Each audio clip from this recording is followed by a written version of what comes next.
সাধক সাবধান, এ হলো মায়া। সাধনা অসমাপ্ত রেখে সব থেকে নেবে যাওয়ার অর্থ কিন্তু সাক্ষাৎ মৃত্যু। শূলিনী ঘোরা চক্রিনী গধিনী তথা শঙ্খিনী চাপিনী বাণভূষণ্ডী পরধায়ুধা সৌম্য সৌম্যতরাশেষ। তান্ত্রিক এবং অঘোর দুই মার্গের সবচেয়ে শক্তিশালী, সবচেয়ে ভয়ঙ্কর সাধনা হল সব সাধনা। সাধকের সামান্যতম বিচ্যুতি তাকে ঠেলে দেয় সাক্ষাৎ মৃত্যুর মুখে, অথবা করে দেয় তাকে বদ্ধ উন্মাদ।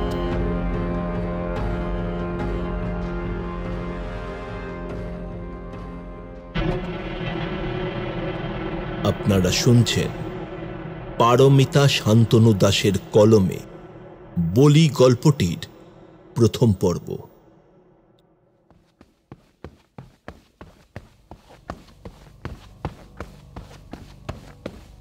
টিলা পাহাড়ের কোল ঘেঁষে জঙ্গলে ঘেরা লালমাটি উপত্যকার উপর সর্পিল আঁকা বাঁকা রাস্তা। তার মধ্যে দিয়ে একটা বস্তা কাঁধে নিয়ে দ্রুত পদে হেঁটে চলেছে এক আগন্তুক। পথের দুই ধারে জঙ্গল, বেশ ঘন। ঝোপের ডালপালা আর কাঁটায় তার শরীরের বিভিন্ন অংশ ছিলে গিয়ে তামাটে চামড়ার উপর লাল রক্তের দাগ ফুটে উঠেছে। কিন্তু সেদিকে তার ভ্রুক্ষেপ নেই।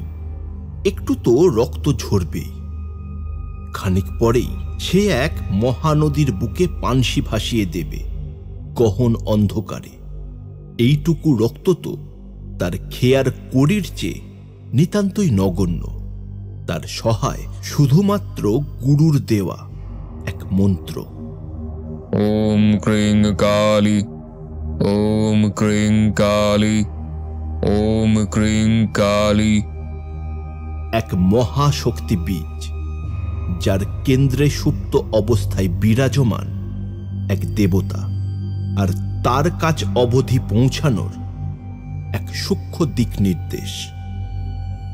জঙ্গলের অন্দরে বিরাজ করছে এক সুবিশাল পরিত্যক্ত ভদ্রাসন। কোনো এককালে মহারাজ ধবলদেবের বংশধরেরা এই রাজবাড়িতে বসবাস করত। বর্তমানে এই বাড়িটি সম্পূর্ণরূপে পরিত্যক্ত। ইট ও পাথরের খাঁজে খাঁজে বট ও অশ্বত্থের ঝুড়ি নেমে ভগ্ন দালানের লজ্জা নিবারণের চেষ্টা করছে। চারিদিকে জঙ্গলে ঘেরা, দরজা জানলার কপাটহীন চির অন্ধকার ঘরগুলোতে বাদুর, চামচিকা আর রাজ্যের সাপের আড্ডা। এই ভগ্ন রাজপ্রাসাদের ভগ্ন তোরণের সামনে এসে দাঁড়ায় আগন্তুক। এই রাজবাড়ির এক ইতিহাস আছে। এই বাড়ির কোণে মহারাজ ধবলদেবের দ্বারা প্রতিষ্ঠিত এক মাতৃমন্দির আছে। তিনি এই ধলভূম রাজপরিবারের কুলদেবী, এই রাজপরিবারের রক্ষাকারিণী। কথিত আছে মহাজাগ্রত এবং উগ্রতেজা এই দেবী জঙ্গলাকীর্ণ এবং সাপদ সংকল সিংভূম এবং ধলভূম অঞ্চলে আদিবাসীদের হিংস্র জীবজন্তু, দস্যু, রোগব্যাধি এবং বহিরাগত আক্রমণকারীদের হাত থেকে রক্ষা করতেন। রাজা ধবলদেবের আমলে এই মন্দিরে নরবলির প্রচলন ছিল। পরে কোনো এক অজ্ঞাত কারণবশত এই মন্দিরে দেবীর পূজাও বন্ধ হয়ে যায়। রাজপরিবারের সদস্যরা এই রাজবাড়ি পরিত্যাগ করে শহরের নিকটে নতুন মহল নির্মাণ করে চলে যান। সেই থেকে দেবী এই মন্দিরে সুপ্তভাবে অবস্থান করছেন। অপেক্ষায় রয়েছেন কোনো উপাসকের, কোনো সাধকের, যে এসে তাঁকে আবার আহ্বান করবে, যার ডাকে সাড়া দিতে তিনি আবার জেগে উঠবেন, যে তার ভোগ রাগ করবে, তাঁকে পাষাণময়ী থেকে প্রাণময়ীতে রূপান্তরিত করবে। আগন্তুক সেই বস্তা নিয়ে ধীরে ধীরে এসে দাঁড়ায় মন্দিরের পশ্চিম প্রান্তের কিছু দূরে বয়ে চলা খড় নদীর ভগ্ন এক ঘাটে। বস্তার মুখের বাঁধন খুলে আলগা করতে তার মধ্যে থেকে এক যুবতীর লাশ বেরিয়ে পড়ে। আগন্তুক ঝুঁকে তার মুখের দিকে চেয়ে দেখতে লাগল। মাত্র 1 প্রহর আগে মৃত্যু ঘটেছে এই মেয়েটির। সমগ্র মুখমণ্ডলে নিদারুণ যন্ত্রণার ছাপ সুস্পষ্ট। কিন্তু ভারী আশ্চর্য, তাঁর চোখের মণিগুলো যেন তখনও জীবন্ত। তার দৃষ্টি যেন নিবদ্ধ হয়ে রয়েছে তাঁকে হরণকারী ব্যক্তির মুখের ওপর। আগন্তুক এক দৃষ্টে তার ওই চোখ দুটিতে চোখ রেখে কিছুক্ষণ চেয়ে থাকল। কেমন যেন একটা বিদ্যুৎ তরঙ্গ খেলে গেল তার শিরা উপশিরায়। আমাদের এই আগন্তুক এক নবীন অঘোরপন্থী সাধক। সে পাহাড়ের নিচে মোসাবুর গ্রাম থেকে এই আদিবাসী মেয়েটার লাশটা চুরি করে এনেছে। কারণ আজ এই শক্তিস্থলে মায়ের মন্দিরের সামনে ক্ষেত্র রচনা করে সে এমন এক কঠিন সাধনা করতে চলেছে যাতে সফল হলে তার সিদ্ধি লাভ হবে। সে হবে মন্ত্রদ্রষ্টা, সাক্ষাৎ পরাশক্তির দর্শন লাভ করবে সে। কিন্তু বামমার্গী এই সাধনা যেমন দ্রুত মানবকে মোক্ষ প্রদান করে, সাধকের এবং সাধন পদ্ধতির সামান্য ত্রুটি বা বিচ্যুতিতে এই সাধনাই হয়ে উঠতে পারে মহাভয়ঙ্কর, হয়ে উঠতে পারে সাক্ষাৎ মৃত্যুকে আহ্বান। সাধক দেবীর মন্দিরের ভিতর প্রবেশ করে ভক্তিভরে দেবীকে প্রণাম করে বলল, মাগো, তুই সাক্ষাৎ শিবায়বতোষিনী, জগৎ পরিপোষিনী, জগতের সকল প্রাণীর রক্তে অধিষ্ঠানকারী প্রাণ শক্তির বীজ। আমায় আশীর্বাদ কর্মা। আমি রুধিরং বেজং মন্ত্র সাধন করতে চলেছি। আমাকে আশীর্বাদ কর্মা, যাতে আমি রক্তবীজ মন্ত্র সিদ্ধ করতে পারি। বাইরের আকাশে ততক্ষণে কৃষ্ণা অষ্টমীর অর্ধভঙ্গ চন্দ্র মেঘের আড়ালে এমনভাবে দীপ্যমান যেন মনে হচ্ছে কোনো প্রদীপকে আপন করের অবগুণ্ঠনে ধরে নক্ষত্রলোকের ঘোর অন্ধকারে আলোক সংকেত দেখাচ্ছেন কোনো দেবী। নবীন সাধক নদীর পাড়ে চাতালের উপর পড়ে থাকা সেই লাশটার দিকে এগিয়ে গেল। লাশের মুখ একদিকে ঘোরানো রয়েছে। সে লাশটির কপল স্পর্শ করে তার মুখটি নিজের দিকে ঘোরালো। চাঁদের ভগ্ন জ্যোৎস্নায় সেই লাশের মুখে কষবে সাদা ফেনা বের হতে দেখে সে মনে মনে বলল, বাহ, সর্বদংশন, অতি উত্তম লক্ষণ। এসব সাক্ষাৎ দেবতার উপযুক্ত আসন। সম্মুখে খড় নদীর পাড়ে একটা শুকনো গাছের ডালের উপর থেকে একটি পেঁচা ডেকে উঠল।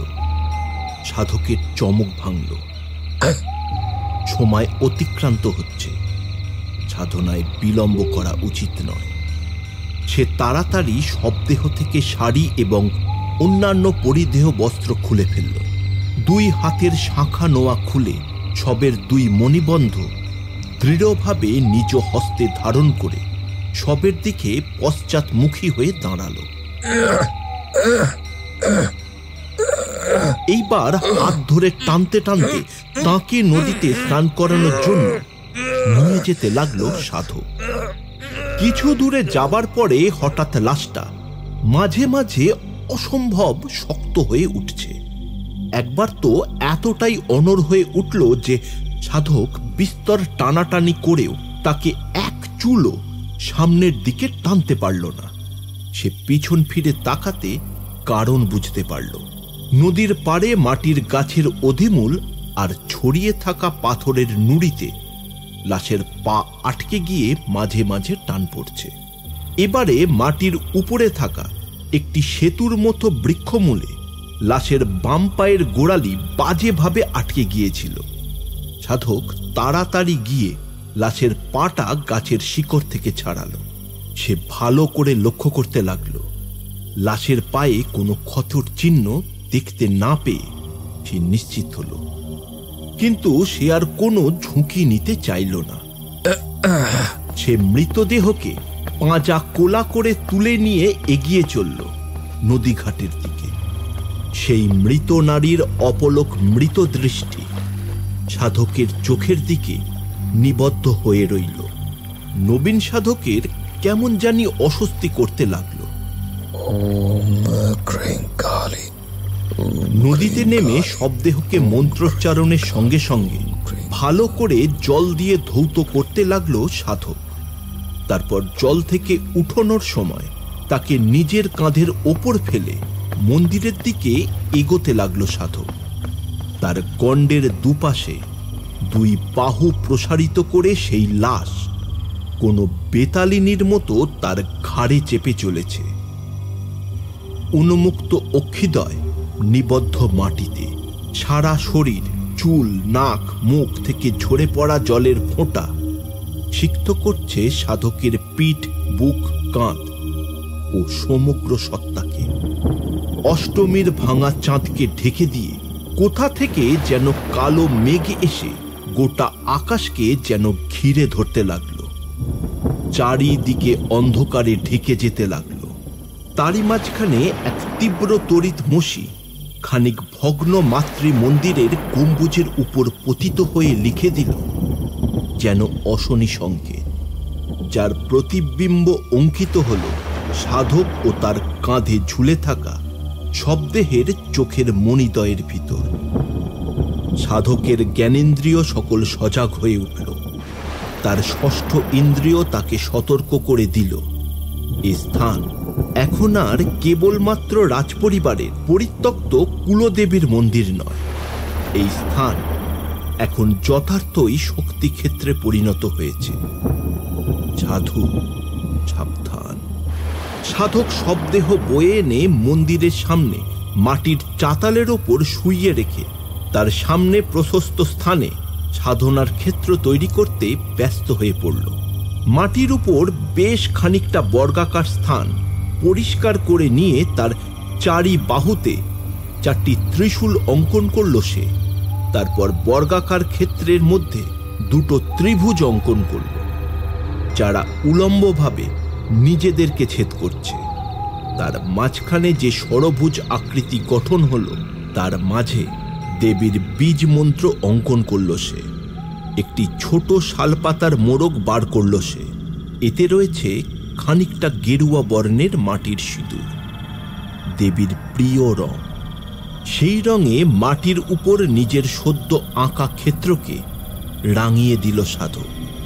তারপর পাশের জঙ্গল থেকে কিছু শুকনো কাঠ ও ভাঙা গাছের ডাল জোগাড় করে এনে মাটিতে অঙ্কিত যন্ত্রের উপর একটি বেদি রচনা করল। এবার সাধক এগিয়ে গেল নিকটে পড়ে থাকা লাশটার দিকে। মরদেহ বন্ধন দিতে হবে। সে লাশটাকে সেই কাঠের বেদির উপর উপুর করে শুইয়ে দিল। সে লাশের দুই হাতের মণিবন্ধ পিছন মোড়া করে বাঁধল, দুই পায়ের বুড়ো আঙুল বাঁধল এবং মাথার চুলও শক্ত করে বাঁধল। মানুষের মৃত্যুর পর তার দেহের সর্বভূত বিশ্লিষ্ট হয় পঞ্চমহাভূতে। মন্ত্রশক্তির দ্বারা সেই পঞ্চমহাভূতের শুদ্ধিকরণের পর স্বয়ং ভূতনাথ সেই দেহে অবতীর্ণ হন। তখন সেই সব স্বয়ং শিবে রূপান্তরিত হন। আর শিব শক্তি ভিন্ন, শক্তি শিব ভিন্ন এক দণ্ড থাকতে পারেন না।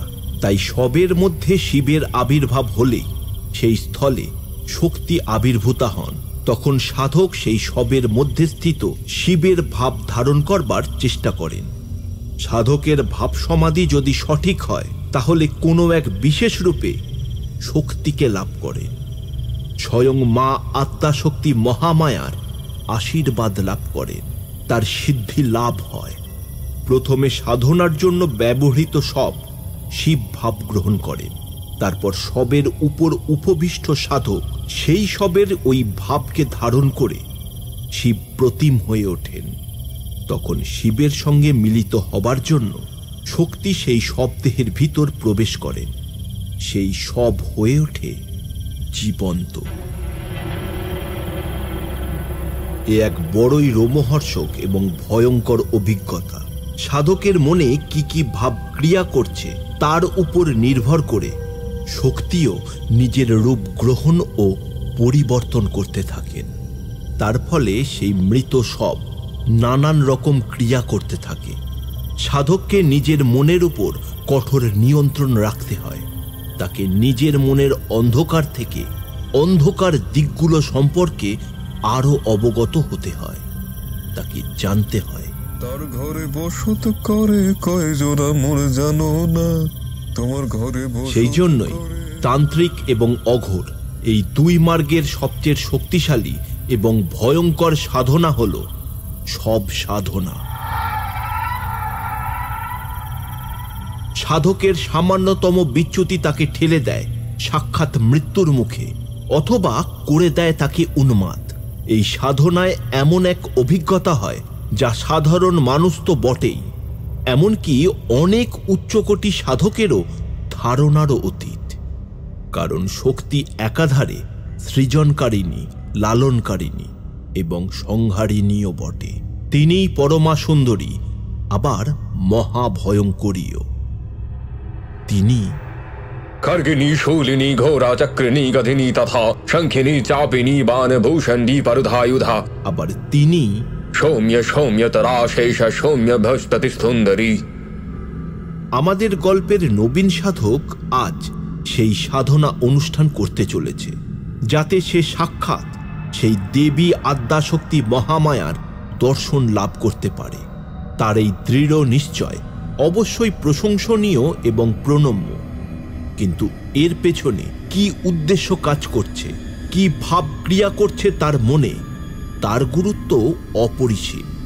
সবের ত্রিবন্ধ পূরণ হবার পরে সাধক ধ্যান দিল সেই সবের শুদ্ধিকরণের দিকে। অগুরু এবং রক্ত চন্দনের প্রলেপ দিয়ে সেই সবকে চর্চিত করতে লাগলো। আর সেই সবের মুখের এক কোণা থেকে জিভের একটা ছোট্ট অংশ বের হয়ে দাঁতের ফাঁক দিয়ে বাইরে বেরিয়ে থাকলো। সবের মাথাটা তার ঘাড়ের দিকে এমনভাবে হেলে থাকলো যেন মনে হতে লাগলো তার স্থির মণিদ্বয় অপাঙ্গে সাধকের চোখের দিকেই নিবদ্ধ। এমতো অবস্থায় সাধকের দৃষ্টি সবের মুখের দিকে পড়ল। তার মনে এক অদ্ভুত আবেগের সৃষ্টি হলো। সে সবের দিকে তাকিয়ে তার সাথে আলাপ করতে লাগলো। কি এখন থেকে জিব্বার করে থাকলি বড়? তোর বর তো এখনো আসেনি, আমার গায়ে পা লেগেছে তা বলে জিব্বার করতে হবে? দাঁড়া, আমি তোর জিভ মুখের ভেতরে সেঁধিয়ে দিচ্ছি। এই কথা বলে সাধক মন্দিরের ভিতর গিয়ে পূর্বে জোগাড় করে রাখা সাধনার দ্রব্য সামগ্রী থলে এনে সাধন ক্ষেত্র থেকে কিছু দূরে মাটির উপর রাখল। তার মধ্যে থেকে একটি পান, কিছু সুপরি, কিছু লবঙ্গ বের করে খিলি বানিয়ে সেই পান সবের মুখের মধ্যে ঠেলে ঢুকিয়ে দিতে লাগল, এবং সেই সঙ্গেই সবের বের হয়ে থাকা জিভটাও মুখের মধ্যে ঢুকে যেতে লাগলো। কিন্তু একটি আকস্মিক ঘটনা ঘটল। সবটি যে যুবতীর, তার নিচের পাটির ডান দিকে একটি ছোট অথচ বেশ তীক্ষ্ণ গজদন্ত ছিল। খিলি করা পান সবের মুখে ঠেলে ঢোকানোর সময় সেই গজদাঁতের খোঁচা লেগে সাধকের হাতের একটি আঙুল একটু কেটে গিয়ে কয়েক ফোঁটা রক্ত বেরিয়ে সবের মুখে এসে পড়ল। সাধক চকিতে নিজের হাত সবের মুখের মধ্যে থেকে বের করে আনল। সবের মুখের দিকে তাকিয়ে তাঁর চোখে চোখ রেখে সাধক বলতে লাগল, ওরে সর্বনাশিনী, তোর মানব রক্তের পিপাসা আমি জানি, দেব। দরকার পড়লে আমার শরীরের শেষ রক্তবিন্দু পর্যন্ত তোকে অর্পণ করব, কিন্তু কিন্তু আমার সিদ্ধি চাই, 3টি সিদ্ধি চাই। রক্তবীজ তো কেবল তোর একটি নেত্রভেদ করতে পেরেছিল, তাতেই সে হয়ে উঠেছিল স্বয়ং দেবতারও ত্রাস। আমি তোর ত্রিনেত্র ভেদ করব। আমার 3টি বর চাই, তুই দেবী আমায় 3টি বর। রক্তধাতুর বীজের সম্পূর্ণ সিদ্ধি, ত্রিবেণীর ঘাটে তোর আবাহন এবং অভিষেক করব আমি। 3টি সিদ্ধি আমার চাই। এ জগতে এ যাবৎ যে সিদ্ধি ধারণ করে একমাত্র স্বয়ং বাবা ভূতনাথ মহাদেব। টাপুর টুপুর বৃষ্টি পরে নদে এলো বান, শিব ঠাকুরের বিয়ে হলো, 3 কন্যার দান। আর আজ রাতের পর এই পৃথিবীতে সেই বিরল সিদ্ধির মালিক হব আমি, কেবল আমি।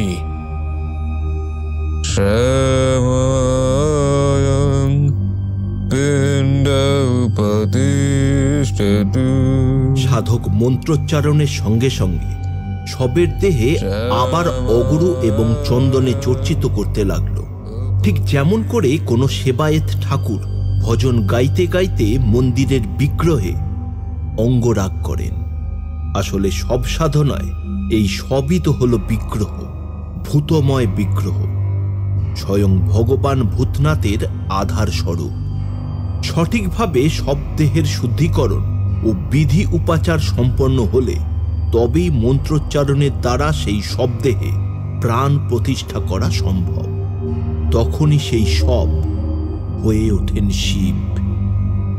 সব দেহের শুদ্ধিকরণ সম্পন্ন হলে সাধক সেই সবকে তুলে নিয়ে গিয়ে তাকে কাঠের টুকরো এবং গাছের ডালপালা দিয়ে তৈরি চিতা আকৃতির বেদির উপর উপুর করে শুইয়ে দেয়। সেই চিতার চারিদিকে মাটির উপর সে একটি গোলাকার মণ্ডল অঙ্কন করল। তারপর 10টি মাটির সরা সামগ্রী থলে থেকে বের করে মাটির উপর রাখল।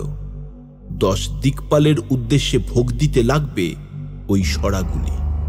তারপর থলের মধ্যে থেকে বের করল শবরদের গাঁয়ের হাট থেকে কেনা শালপাতায় মোড়া বেশ খানিকটা কাঁচা মাংস। মাটিতে অঙ্কিত গোলাকার ক্ষেত্রের পরিধি বরাবর 8টি মাটির সরাকে স্থাপন করল সে। নবযৌব সম্পন্নং তরুণার রবি বিগ্রহম চারু হাসামৃত উদ্দাস উল্লসত বদন পঙ্কজাম নিত্যগৃত কৃতামোদং নানাভরং ভূষিতম। তারপর মন্ত্রোচ্চারণের সঙ্গে সঙ্গে সেই 8টি সরায় কাঁচা মাংসের ভোগ নিবেদন করতে লাগলো সে অষ্টদেবতার উদ্দেশ্যে। বাকি 2 সরার মধ্যে কাঁচা মাংসের টুকরো নিয়ে সে এগিয়ে চলল তার সাধন বেদির দিকে। সে 2টি সরার মধ্যে একটি রাখল নিকটস্থ একটি অশ্বত্থ গাছের এক ডালের মধ্যে স্থিত কোটরের মধ্যে। এই ভোগ নিবেদন করা হলো ঊর্ধ্বে স্বয়ং ব্রহ্মার উদ্দেশ্যে।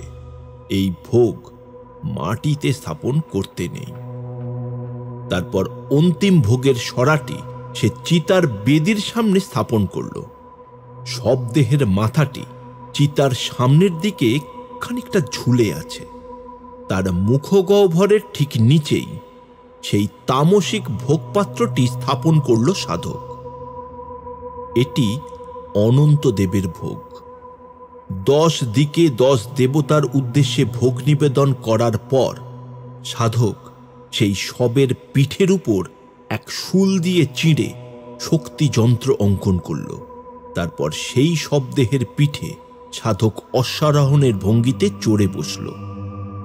আরেকটি মাটির সরায় কয়েকটি কাঁচা মাংসর টুকরো তুলে নিয়ে তার থেকে একটা টুকরো তুলে সবেমাত্র মুখে দিতে যাবে সে, সেই সময় আশেপাশের জঙ্গলের ভেতর থেকে দলে দলে শিয়ালের ডাক শুনতে পাওয়া গেল। আর সাধক দেখল প্রতিটা ঝোপের আড়ালে লুকিয়ে থাকা কয়েক জোড়া আগুনের মতো চোখ যেন তার মুখের দিকেই তাকিয়ে আছে, যেন সুযোগ পেলেই ওরা তাকে ছিঁড়ে খাবার জন্য সদা প্রস্তুত। কিন্তু অদৃশ্য কোনো শক্তির অঙ্গুলি সঞ্চালনে তারা কোনো কিছুই করতে আর পারছে না। এবার সাধকের মনে অল্প অল্প ভয়ের সঞ্চার হতে শুরু করল। মানুষ যখন কোনো সাধারণ সর্পের মাথা থেকে মণি তুলতে চায় তখনই তার বুক দুরু দুরু করতে থাকে, আর সে তো সাক্ষাৎ কাল সর্পিনীর মাথা থেকে তার অমূল্য নিধি হরণ করতে চলেছে। ছোবল তো সে মারবেই। এখানে বাঁচার একটাই মাত্র উপায়, সেই কালরূপ সর্পিনীকে বশ করা, বশীকরণ। সাক্ষাৎ আদ্যাশক্তি মহামায়ার অংশকে আপন মায়াজালে ফাঁসানোর খেলা। এই খেলা দুর্বল চিত্তের ব্যক্তির কাজ নয়, এ হলো প্রকৃত বীরের কাজ। তাই তো একে বলা হয় বীরাচার। আদ্যের দেবতা বন্দি বন্দি নিরঞ্জন। গুরু প্রদত্ত কবচ মন্ত্রের সাহায্যে নিজ দেহ বন্ধন করে নিল সাধক। তারপর কাঁচা মাংসের টুকরোগুলো মুখে পুড়ে কচকচ শব্দে চিবিয়ে খেতে লাগলো সাধক। ও কি শান্তি, কি নিদারুণ খিদে। সাধকের মনে হতে লাগলো তার তলপেটে আগুন জ্বলছে। কি খিদে! আহ, মাংস, মাংস, আরো মাংস চাই।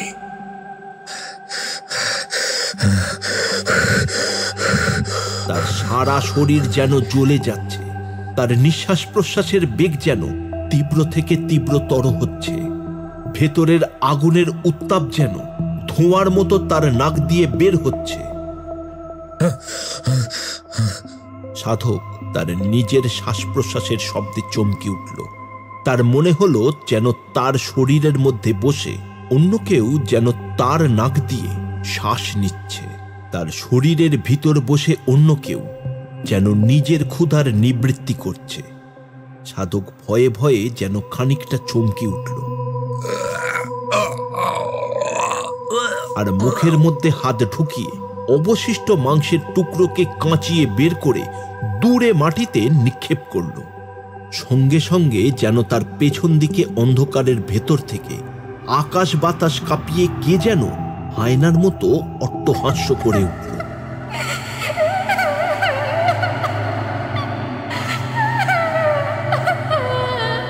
সাধকের মনে পড়ল তার গুরু বলেছিলেন, শক্তিকে বশ করতে গেলে নিজেকে যে সাক্ষাৎ শিব হতে হবে বাবা।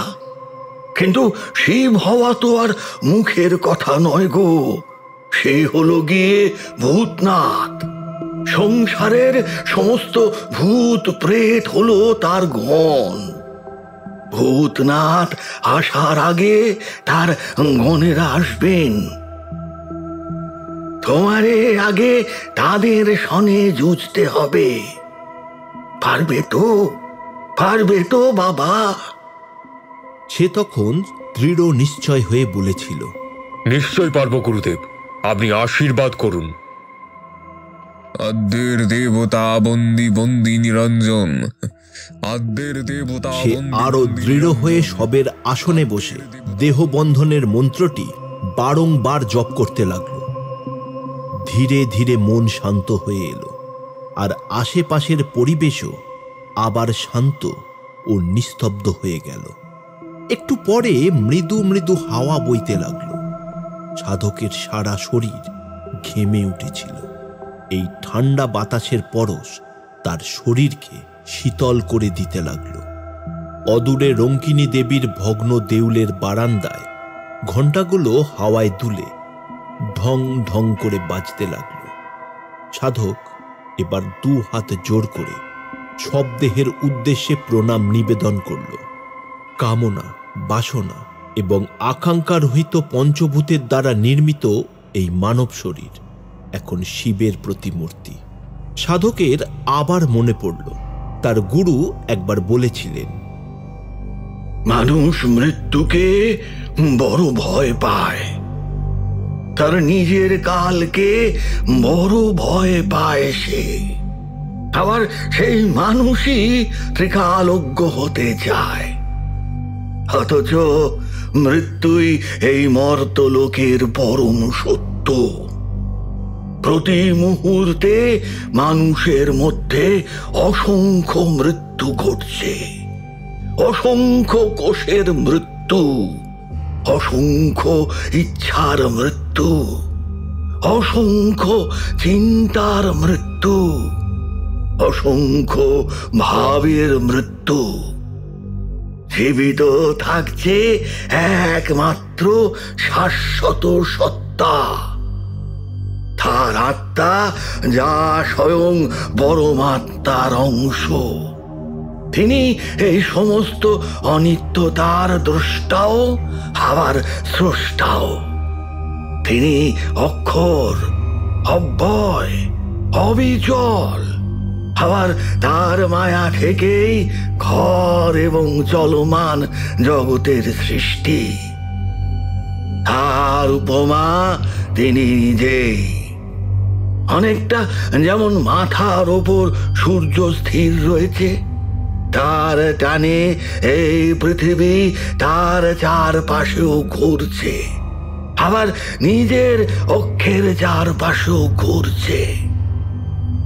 স্কুলে গুরু মশাই যখন খোকাকে জিজ্ঞেস করেন, খোকা বলতো বলতো সূর্য আকাশের কোন দিকে ওঠে আর কোন দিকে অস্ত যায়, খোকা তখন মুখ থিতিয়ে জবাব দেয়, সূর্য পূব আকাশে ওঠে আর পশ্চিম আকাশে অস্ত যায়।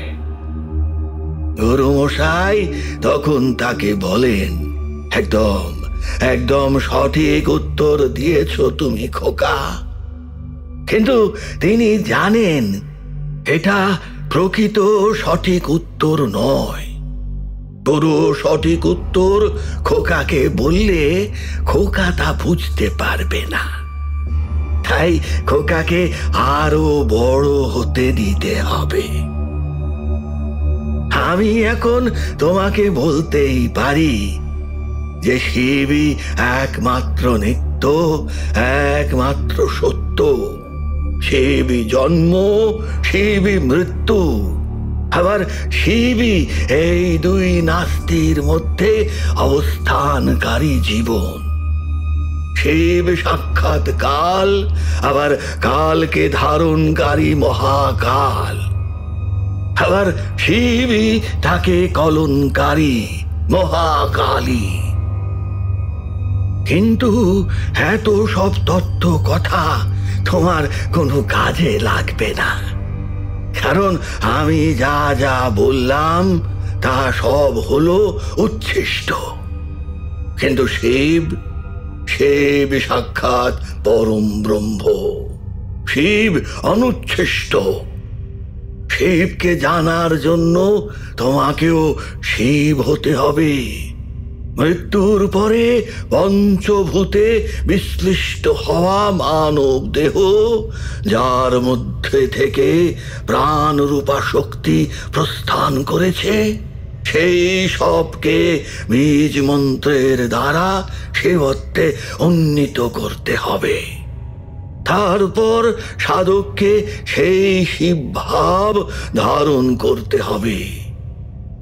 অহং নির্বিকল্প নিরাকার রূপ বিভূতচ্চ সর্বত্র সর্বেন্দ্রিয়াণাম ন বা বন্ধনং নৈব মুক্তি ন বন্ধ চিদানন্দ রূপ শিবহং শিবহম। বলো বলো, তুমি পারবে বাবা এই ভাব ধারণ করতে? পারবে? সেদিন সে করজোড়ে বলেছিল, আপনার আশীর্বাদ মাথায় থাকলে পারবো গুরুদেব। গুরুদেব বলেছিলেন, যদি পারো তবে তিনি আসবেন। আদ্যা শক্তি মহামায়া আসবেন। শিব গুণাতীত, আর শক্তি হলেন গুণাশ্রয়ে গুণময়ে, অর্থাৎ তমগুণ, রজগুণ এবং সত্যগুণের আধার এবং প্রকাশ।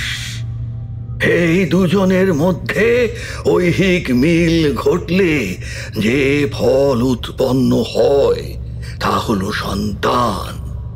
আর এই দুজনের মধ্যে পারত্রিক মিলন ঘটলে যে ফল উৎপন্ন হয় তাকে বলে সিদ্ধি। সাধক ভাবতে লাগলো, এই যে সব দেহ যার উপর আমি বসে আছি, যার চর্মের উপর শস্ত্র দ্বারা আমি দেবীমণ্ডল অঙ্কন করেছি, তা করতে গিয়ে শরীর থেকে কালচে রক্তও নির্গত হয়েছে, কিন্তু এর কোনো ব্যথা বা বেদনার অনুভূতি নেই। না জানি কতক্ষণ আগে এই রমণী পানাহার গ্রহণ করেছিল। এর এখন ক্ষুধা তৃষ্ণাও নেই। এই সব এক নারীর, যে এখন নিরাবরণ, কিন্তু তার জন্য এর লজ্জারও কোনো বোধও নেই। এই কি তবে মৃত্যুর স্বভাব? যদি তাই হয়, তবে মানুষ মৃত্যুকে এত ভয় পায় কেন? মৃত্যু তো পরম শান্তি, সর্বসন্তাপহারী। আমি এই ভাব উপলব্ধি করতে চাই। আমি জরা ব্যাধি বোধ আকাঙ্ক্ষা রহিত এই মৃত্যুকে উপলব্ধি করতে চাই। আমি কালকে উপলব্ধি করতে চাই। আমি মহাকালকে উপলব্ধি করতে চাই। আমি এই সমগ্র জগতের আত্মাস্বরূপ সেই পরম পুরুষকে উপলব্ধি করতে চাই, যিনি নিজেই মহামৃত্যু, আবার মহামৃত্যুঞ্জয়। সাধক এবার সাক্ষাৎ সমগ্র জগতের লয় স্বরূপ কাল সমুদ্রের তটে এসে দাঁড়িয়েছে। এবার শুধু এক অনন্ত অনিশ্চয়তার মধ্যে ঝাঁপিয়ে পড়বার অপেক্ষা। অনন্তনাগের মতোই সে যেন সহস্র ফণা বিস্তার করে সম্মুখে বিরাজমান। কেবল সাধক চর্মচক্ষে তাঁকে দেখতে পারছে না। সাধক মনে মনে মহাদেবকে স্মরণ করে মহামৃত্যুঞ্জয় মন্ত্র জপ করল। ওম ত্রম্বকম যজামহে সুগন্ধিম পুষ্টিবর্ধনম উর্বারুকমিব বন্দনার মৃত্যুর্মুক্ষীর্মামৃতম। এক অতলান্ত কালগহ্বরে ঝাঁপিয়ে পড়ার সময় এই মন্ত্রই সাধকের আত্মার জন্য রঞ্জু স্বরূপ কাজ করবে। সাধক নিজের চিত্তকে দৃঢ় করে তার গুরু প্রদত্ত মন্ত্র জপ করা শুরু করল। রিং রিং ক্রিং আগচ্ছ গচ্ছ রিং ক্রিং ফট স্বাহা। রিং রিং ক্রিং আগচ্ছ গচ্ছ রিং ক্রিং ফট স্বাহা। চারিদিক ধীরে ধীরে এক অদ্ভুত নিস্তব্ধতা, এক অদ্ভুত প্রশান্তিতে ভরে যেতে লাগল। তার উচ্চারিত মন্ত্রের স্বর শতাব্দী প্রাচীন রঙ্কিনী দেবীর মন্দিরের দেওয়াল, খর নদীর ঘাট, অন্ধকারাবৃত জঙ্গলের গাছপালা, নিশুতি রাতের বর্তলাকার আকাশ এবং তার নিচে সরার মতো বিস্তৃত ধরিত্রীর শরীরে প্রতিধ্বনিত হয়ে যেন গম গম করতে লাগল। সাধক এবার এক অদ্ভুত শূন্যতা অনুভব করল, যেন তার চারপাশে কিচ্ছু নেই, কেউ নেই। তার আর জীবন থেকে কিচ্ছু চাওয়ার নেই, কিচ্ছু পাওয়ার নেই। সে এক অনন্ত পথের যাত্রী। না জানি কত কাল, কত যুগ ধরে সে হেঁটে চলেছে, কিন্তু তার পথের কোনো শেষ নেই, গন্তব্যের কোনো দর্শন নেই। সাধক যেন কারো ডাক শুনতে পেল, অথবা হয়তো কোনো নাদ। সেই নাদের উৎস অনুসন্ধান করতে করতে এগিয়ে চলল অন্ধকারের মধ্যে। এক অদ্ভুত কিছু যেন তাকে প্রচণ্ডভাবে আকর্ষণ করছে। ঘন অন্ধকারের বুক চিরে সে যেন নক্ষত্রের বেগে এগিয়ে চলেছে সেই শব্দের উৎস অনুসন্ধানে। ধীরে ধীরে সেই শব্দ যেন অস্পষ্ট থেকে স্পষ্ট হচ্ছে। সে শুনতে পাচ্ছে কেউ যেন তার নাম ধরে ডাকছে। রুরু, এই রুরু, আরে এই হাঁদারাম রুরু, তাড়াতাড়ি এদিকে এসো। আরে এদিকে গো, এদিকে এসো। মুহূর্তে রুরুর স্মরণে আসে, এ কণ্ঠস্বর তোর মৃণালিনীর। আজ না জানি কত কাল পরে মৃণালিনী আবার আমার নাম ধরে ডাকল। বিস্ময়ে আনন্দে তার দুই চোখে জল এসে গেল। সে তাড়াতাড়ি এগিয়ে চলল। ওই তো রায়বাড়ির দক্ষিণ দালানের ছাদের সিঁড়ির দরজা দেখতে পাওয়া যাচ্ছে। উপরের দরজাও বোধহয় খোলা আছে। ওই তো ছমছম নুপুরের শব্দ তুলে মৃণালিনী হেঁটে চলেছে ছাদের কোণের দিকে, আতা গাছের দিকে। সেখানে গাছের একটা ডালের থেকে ঝুলছে একটা পরিপক্ক আতা ফল, কিন্তু সেইটি তো মৃণালিনীর হাতের নাগালের বাইরে। ওই তো দুই পায়ের আঙুলের উপর ভর দিয়ে এক হাতে ছাদের পাঁচিল ধরে আর এক হাত উঁচু করে সেটাকে পারার চেষ্টা করছে। রুরু মুচকি হেসে ছাদের দরজার একটা পাল্লা ঠেলে সবে তার দিকে এগোতে যাবে। ঠিক সেই সময় সে দেখতে পেল অবিকল তারই মতো দেখতে আরো একজন পুরুষ হঠাৎ পেছনের দিক থেকে এগিয়ে গিয়ে মৃণালিনীর কটিদেশ ধরে তাকে মাটি থেকে উঠিয়ে দিল। আর মৃণালিনীর কাঙ্ক্ষিত বস্তু এসে গেল তার হাতের মুঠোয়। সেই পুরুষ যার অবয়ব পেছন থেকে দেখতে অবিকল রুরুর মতো, এবার মৃণালিনীকে কোমর ধরেই নিচে নামিয়ে আনলো নিজের কাছে। মৃণালিনীর মুখটা এবার আস্তে আস্তে তার দিকেই ঘুরছে।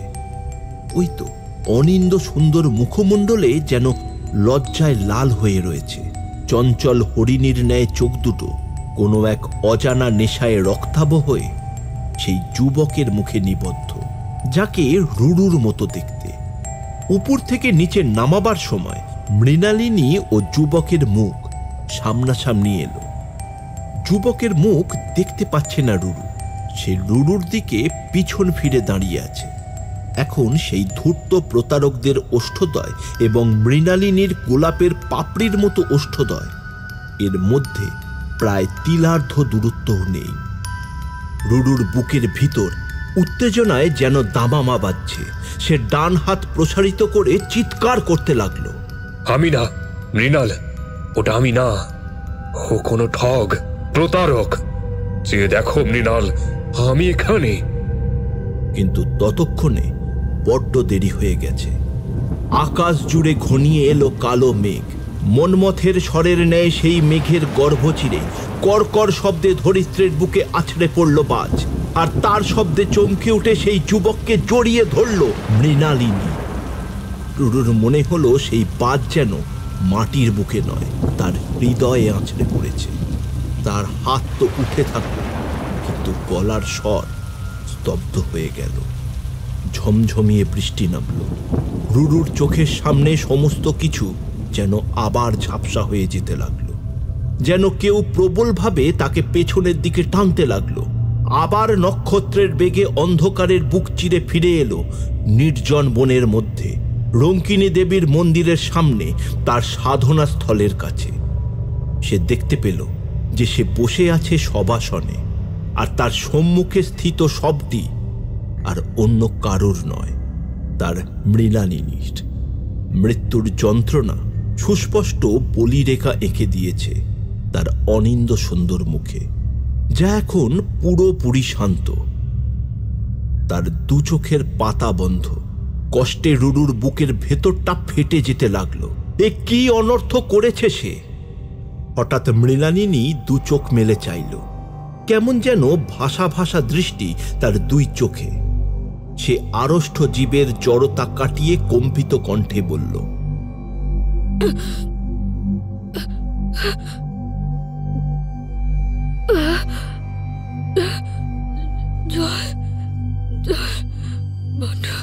বড্ড তেষ্টা পেয়েছে, একটু জল দাও আমাকে, একটু জল দাও। রুরুর হৃৎস্পন্দন যেন চতুর্গুণ বেড়ে গেল। হ্যাঁ হ্যাঁ, আনছি। তুমি জল খাবে মৃণাল? আমি এক্ষুনি জল আনছি। সে সবাসন থেকে নেমে পড়তেই যাচ্ছিল, আর তখনই এক দিব্য স্বর তার কানে ধ্বনিত হলো, সাধক সাবধান, এ হলো মায়া।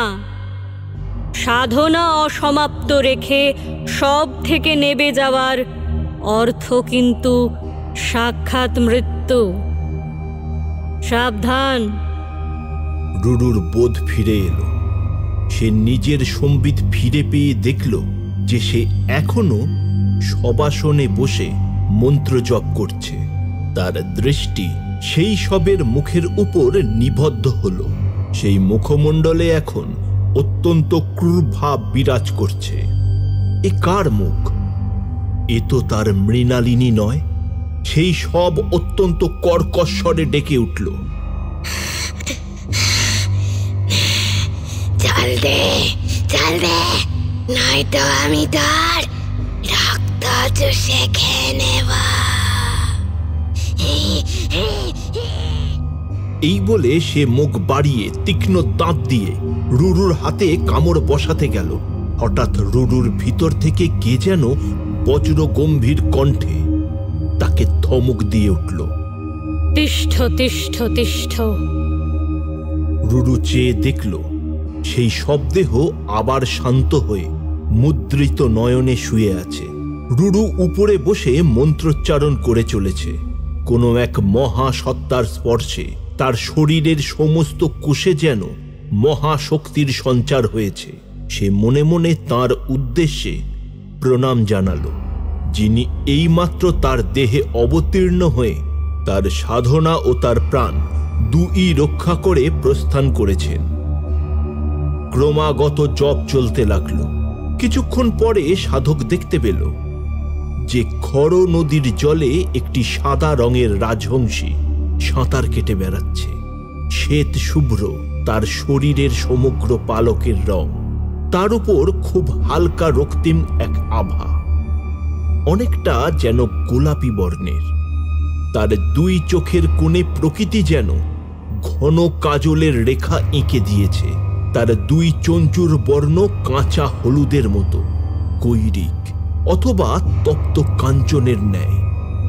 সেই রাজহংসী খর নদীর যে ঘাটের কাছে চড়ে বেড়াচ্ছে, সেখানে বেশ কিছু পদ্ম ফুল ফুটে আছে। গোলাপি বর্ণের রাজহাঁস গোলাপি পদ্মের বনে ঘুরে বেড়াচ্ছে আর মাঝে মাঝে নিজের গ্রীবা ঝুঁকিয়ে ফুলের ঘ্রাণ নিচ্ছে। তাতে যেন মনে হচ্ছে পদ্ম ফুলের আহ্বানে সাক্ষাৎ পদ্মেশ্বরী তাদের মনোবাঞ্ছা পূর্ণ করতে নদীতে রাজহংসী রূপে বিরাজ করতে চলে এসেছেন। তার খুব ইচ্ছে হলো একবার যদি সে ওই রাজহাঁসটিকে ছুঁয়ে দেখতে পারত, তাহলে বড্ড ভালো হতো।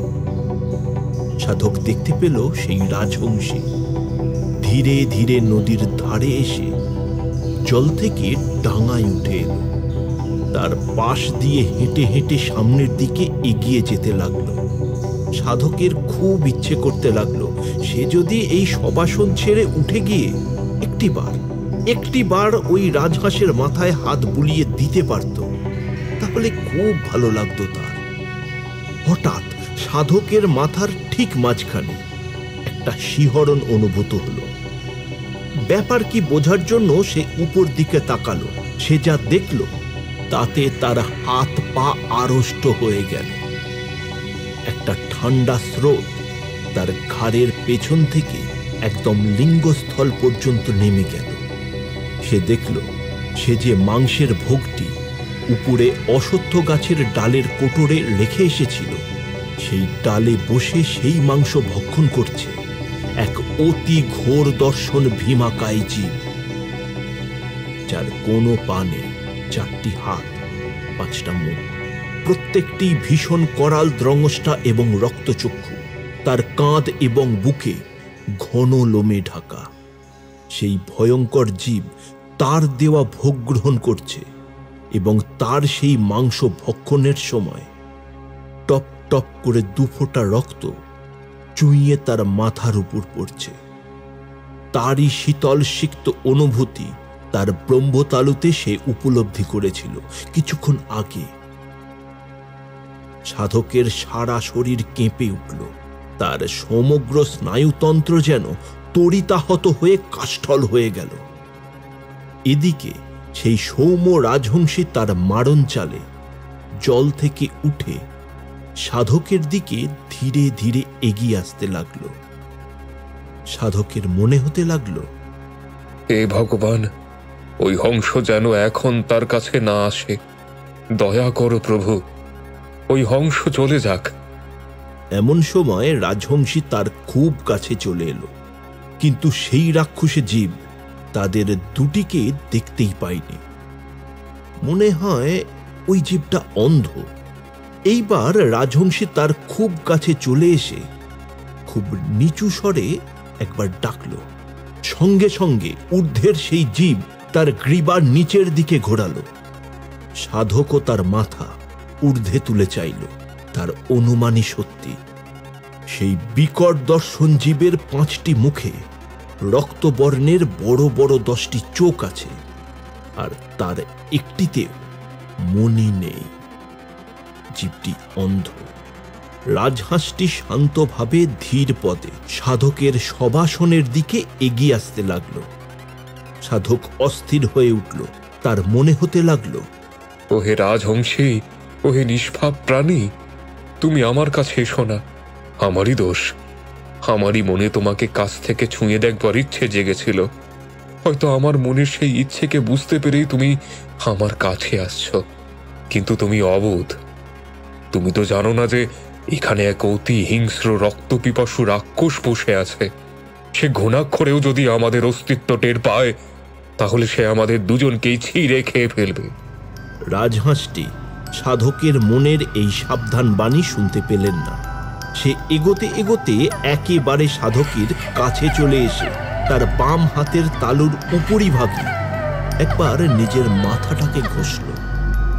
সাধক মনে মনে বলতে লাগল, মা সর, মা সর।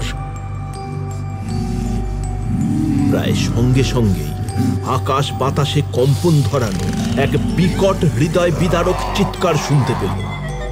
সাধক বুঝতে পারল যে এটাই সেই বিকট দর্শন, রাক্ষসের ডাক। ওই ডাকে ভয় পেয়ে সেই রাজহংসী চিৎকার করতে করতে সামনে রঙ্কিনী দেবীর মন্দিরের দিকে দৌড়াতে লাগল। কারণ তার আর নদীর জলের মধ্যে এখন প্রাচীর হয়ে দাঁড়িয়ে আছে সেই দৈত্যাকৃতি প্রাণী। সাধক পাথরের মূর্তির ন্যায় নিষ্পন্দ হয়ে বসে রইল। তার চোখের সামনে ঘটে যেতে লাগলো এক করুণ অঘটন, কিন্তু তার কিচ্ছু করবার নেই। রাজহংসী ভয়ে টানা ঝাপটাতে ঝাপটাতে দৌড়ে মন্দিরের ভিতর ঢুকে যেতে চাইল। তার মনে যেন দৃঢ় বিশ্বাস ছিল, একবার মায়ের মন্দিরে ঢুকে যেতে পারলে আর তার কোনো ক্ষতি হবে না। কিন্তু হায় রে বিধি, মন্দিরের চাতালে উঠবার আগেই সেই রাক্ষস তার টুটি কামড়ে ধরল। তারপর রুরুর অশ্রু সজল চোখের সামনেই তাকে ছিঁড়ে টুকরো টুকরো করে উদরসাৎ করে ফেলল। মরবার আগে তার যন্ত্রণায় কাতর চিৎকার যেন রুরুর আত্মাকেও ক্ষত বিক্ষত করে দিয়েছে। সে অশ্রু সজল চোখ দুটি বুঝে দু হাত জোর করে মনে মনে বলল, আমাকে ক্ষমা করে দাও হে নিষ্পাপ রাজহংসী। আমি ওই রাক্ষসের হাত থেকে তোমাকে বাঁচাতে পারলাম না। আমারই আকাঙ্ক্ষা আর আমারই ভীরুতার জন্য আজ তোমাকে মরতে হলো। আমাকে ক্ষমা করে দাও। রুরু প্রচন্ড মর্মবেদনায় তার দুই চোখ বন্ধ করে ফেলল, আর দুফোঁটা তপ্ত অশ্রু তার কোলের উপর ঝরে পড়ল। রুরু চোখ দুটো বন্ধ করেই বসে রইল। হঠাৎ তার কানে এক পরিচিত কণ্ঠস্বর ভেসে এলো, যেন তার মায়ের গলা। রুরু, ও রুরু, কোথায় গেলি রে? সারাদিন খালি বনে বাজারে ঘুরবি, স্নান নেই, খাওয়া নেই। হ্যাঁ রে, কি ভূত রে তুই? একা একা কেউ এই বনে ওই রঙ্কিনী মায়ের থানে এই অসময়ে আসে? ও রুরু, কোথায় গেলি সোনা?